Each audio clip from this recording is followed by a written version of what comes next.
morning, children. Let us start our next topic from the lesson work and energy, that is energy. What is energy? You must have studied in your previous classes the capability of doing work. If you have the capacity of doing work, that is known as energy. So, capability to do work or capability of doing work is known as energy. What is the SI unit of work? SI unit of work is joule. Similarly, SI unit of energy is also joule. Both are same.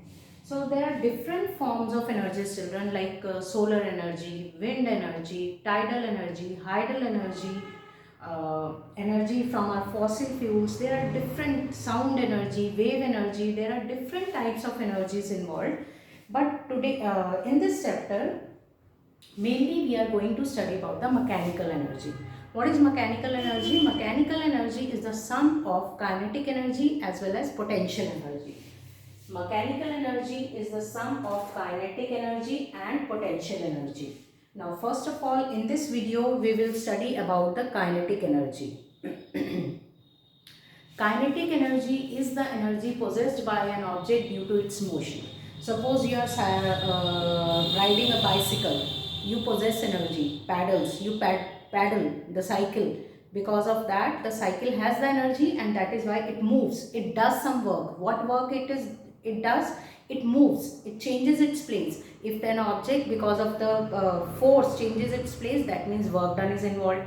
If there is work done, that means if work is done because of what? Work is done in an object due to the energy, due to the presence of energy. If an object is having energy, that means it has the capability of doing work.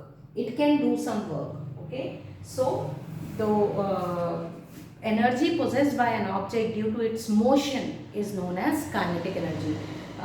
You are riding a bicycle, driving a car, throwing a stone. That stone, the moving stone, has some energy. So this is all about kinetic energy. So energy possessed by an object due to its motion is known as kinetic energy. Let me give you one example. This activity is given in your NCERT book also. Let me explain that. Suppose you have taken a brick, or you can say a stone of this much size. You need to throw it from certain height. Suppose first you have to throw it down. There has to be a sound bed below. Not sound bed, sorry. There has to be a sand bed below. Just why to have a sand bed? Just to have the impression. How deep the impression the brick or the stone has made into the sand bed. To notice that there has to be a sand bed. If you simply throw it on a floor, you won't be able to measure the impact of the energy. So to measure the impact of the energy, we need to have something that shows us the depression, how deep depression the stone or the brick has made when we have thrown it from a certain height. You are doing some work in taking the stone from the ground floor to certain height.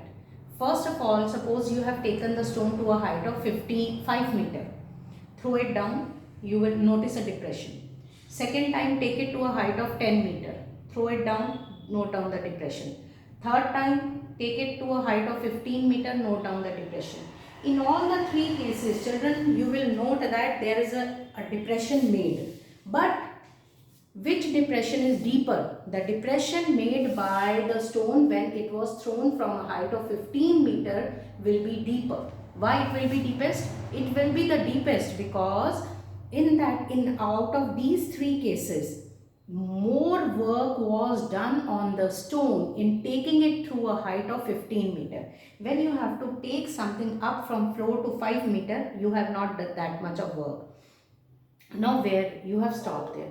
That work which you have done on taking the stone from ground floor to a height of 5 meter, that gets stored in the stone or the brick in the form of its potential energy. Potential energy is the energy possessed by an object due to its position that we are going to study later on.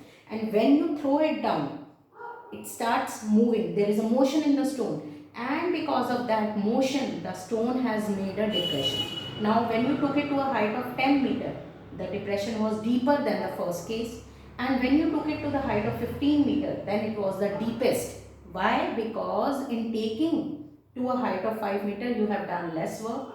to 10 meter you have done little more, and to take it to 15 meter you have done additional extra work you have done. So in all the three cases your work done got stored in the stone in the form of energy, potential energy.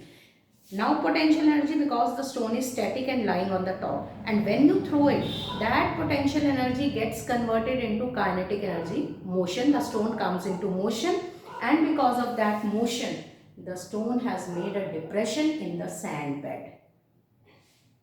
So children, the more is the work done, the more is the energy possessed by it. The more is the energy possessed by an object, the more is the work done by the object. So in that case, you had put more efforts in the object in taking it from a ground to 15 meter in comparison to 5 meter and 10 meter.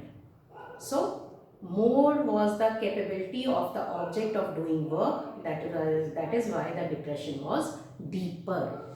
So read this activity from the book also, children. So now there is again, like we have the expression for force, we have the expression for work done. Similarly, we need to have an expression for kinetic energy also. For how to get that expression, we have a derivation for kinetic energy here. Let's do that now. Consider an object of mass m is moving with certain initial velocity, uniform velocity u. Now it is displaced from a distance displaced through a distance s. By how it will be displaced? When we apply a force on it.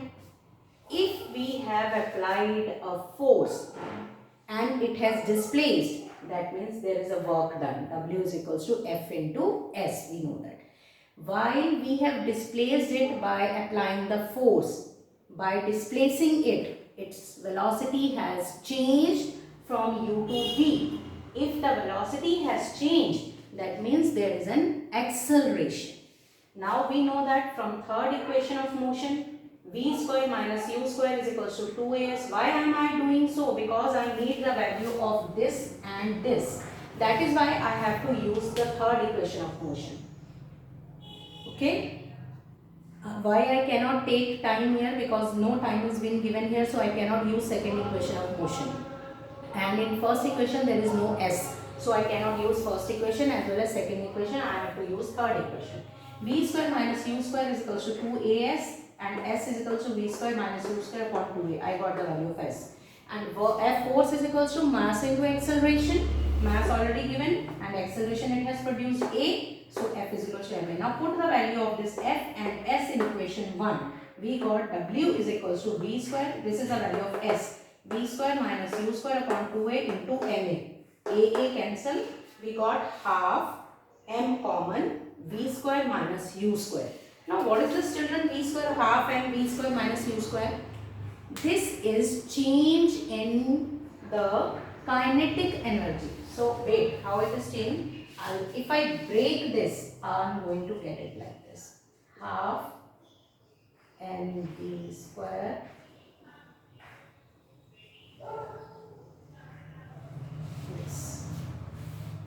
This is change in kinetic energy. Suppose if the object was the initial velocity, or the object was at rest initially, there was no initial velocity, object was at rest if the u was 0. Now putting the value of u 0, what we get? Half mv square. W is equals to half mv square, or kinetic energy is equals to half mv square. Here the object was moving, that is why I have written here kinetic energy. As we know, work and energy are same. So that is why in place of W I have written it as EK, that is kinetic energy. Now this is the expression for kinetic energy, or the equation of kinetic energy.